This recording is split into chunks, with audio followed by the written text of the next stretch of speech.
structure. However, today, the reason why I took sells is because after this move to the upside without any relief in the market, we had rejection to the upside, we had break of structure. So if you have a look at price coming up here, higher low, higher low, higher low, higher low, higher low, higher low, higher low, higher low. But this morning during Asia session, we ripped down here and we broke structure on the 4-hour time frame and closed bearish. So now we're making bearish market structure, highs, lower highs, lower highs, lows, lower low. Okay, so that was the first break of structure we saw from this move to the upside on the 4-hour time frame, the first bearish candle closure we saw on the 4-hour time frame. So what I was looking at on the lower time frames, on the 15, which is one of my main entry time frames, using the DTG algo indicator, is that we see the momentum, right? If we take a look at this move that happened during Asia session, right, look at the bearish momentum that came into the market at that point.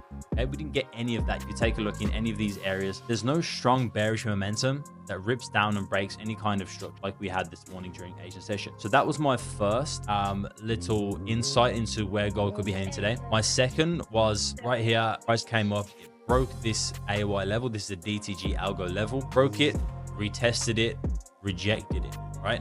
And at this rejection, we actually put in a nice 4-hour top wick. Previous 4-hour candle was bearish, and if we turn on the 4-hour candle overlay right here and draw a Fibonacci from the high to the low, we can see that we're in prime real estate. Okay, we're in that 75 to 50% Fibonacci level, right?